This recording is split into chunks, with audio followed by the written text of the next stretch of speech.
Hello, dear viewers. Welcome.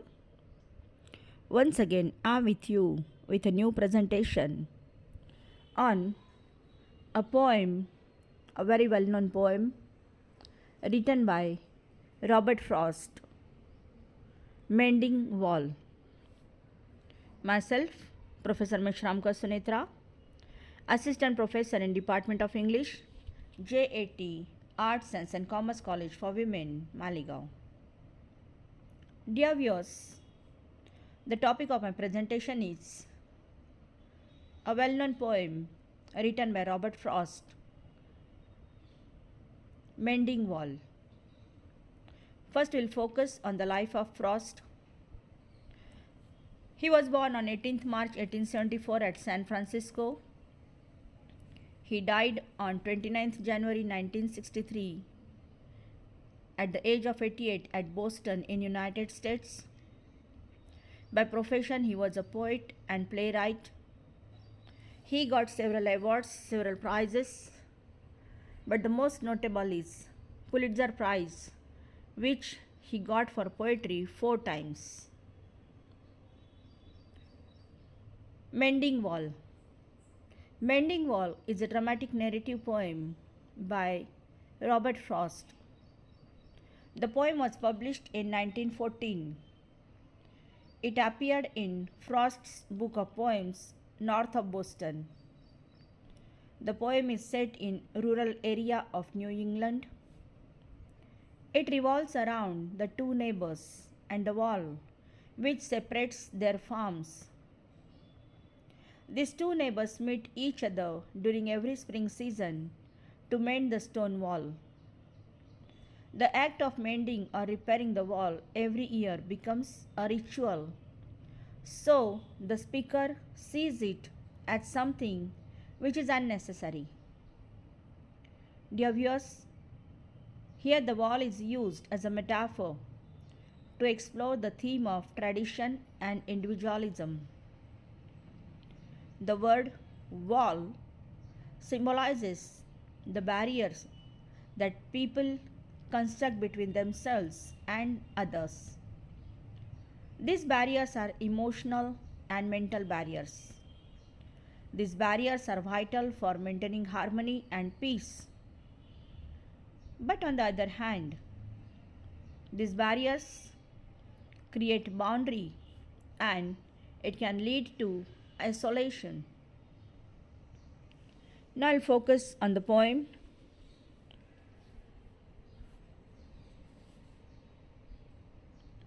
Something there is that doesn't love a wall, that sends the frozen ground swell under it, and spills the upper boulders in the sun, and makes gaps even two can pass abreast. Here in these lines, the poet focuses on the fact that there must be something in the vicinity that breaks down the wall repeatedly. Perhaps the water beneath the ground is frozen. It results in the expansion of the ice and it causes cracks in the wall and make the boulders fall down. The cracks then grow. They grow wide and wide until these cracks become so wide that even two people can pass through it side by side and walk in the same direction. Here, when the poet says there must be something, the word something refers to nature. According to the speaker, the nature does not like such walls between people. The work of hunters is another thing. I have come after them and made repair. When they have left not one stone on a stone, but they would have the rabbit out of hiding to please the yelping dogs. The gaps, I mean, no one has seen them made or heard them made. But at spring, mending time, we find them there. Here in these lines, the poet rejects the idea that the wall could have been broken by hunters.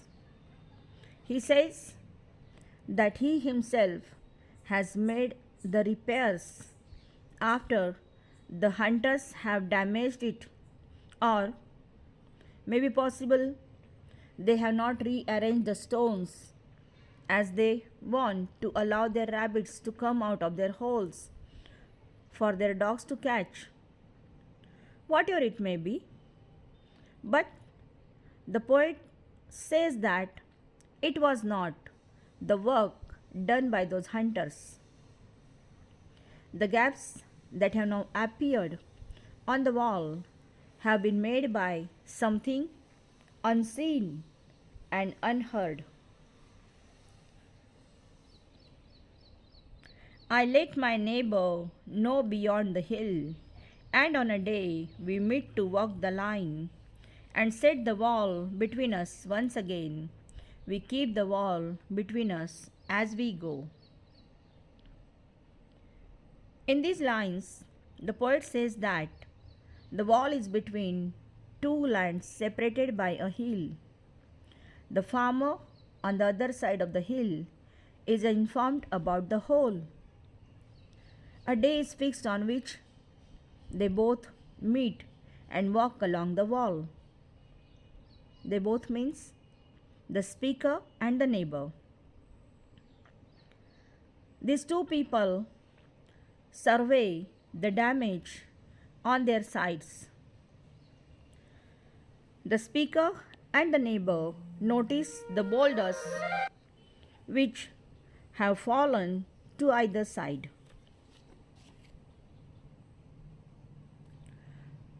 To each the boulders that have fallen to each, and some are loaves and some so nearly balls. We have to use a spell to make them balance. Stay where you are until our backs are turned. Here in these lines, the poet says that he and his neighbor notice that the boulders that have fallen on the ground on their side of the hill. However, these stones or boulders are not always of the same size or shape. Some are oblong, some are round. And humorously, the speaker or the narrator says the only magic can hold them in their places.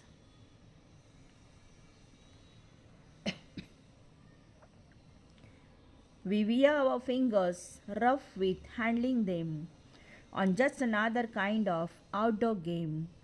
One on a side, it comes to little more. There where it is, we do not need the wall. He's all pine, and I am apple orchard. In these lines, the poet says that his hands, as well as the hands of his neighbor, become calloused as a result of picking up heavy boulders. It feels like they are playing a game where only one opponent is in each team and they are standing opposite to each other. It seems like a play rather than work because, according to the speaker, the wall is wholly unnecessary. These two farmers grow different kinds of plants. The speaker grows apples and his neighbor grows pine trees. So, the plants grown by these two people are totally different.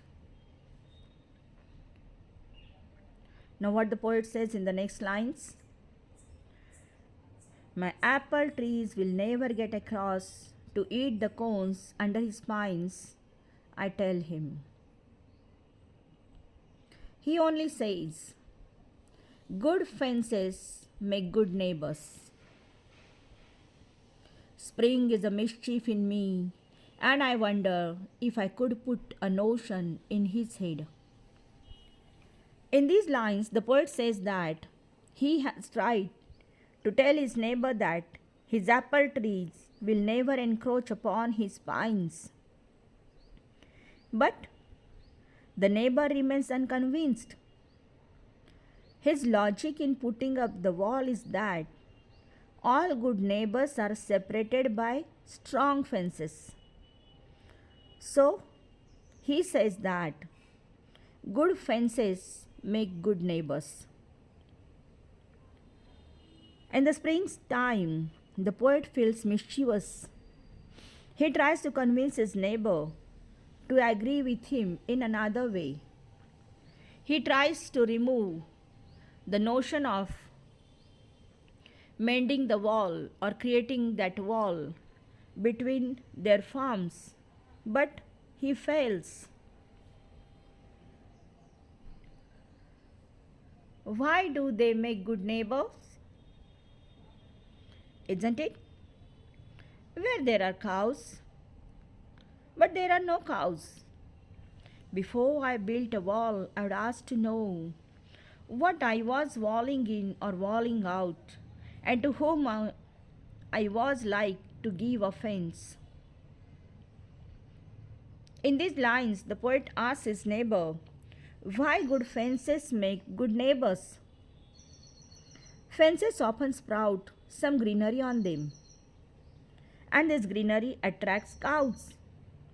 But there are no cows. There are no cows in the farm of the speaker, or no cows in the farm of the neighbor also. So, as there are no cows, the cows could not make any damage. In fact, the poet would like to know what he is keeping out and what he is protecting by building the wall. He says that he wants to remove the idea of mending the wall from the mind or from the brain of his neighbor, but he could not. Something there is that doesn't love a wall, that wants it down. I could say elves to him, but it's not elves exactly. And rather, he said it for himself. I see him there bringing a stone grasped from firmly by the top in each hand, like an old stone savage armed.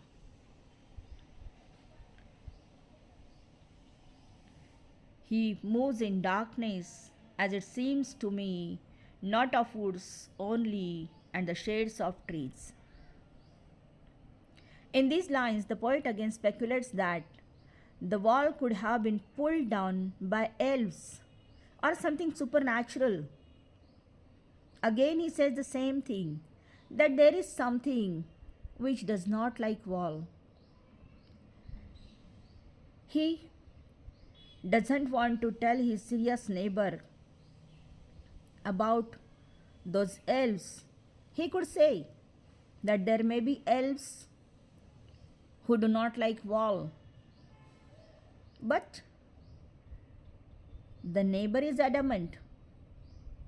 He is not ready to remove the wall.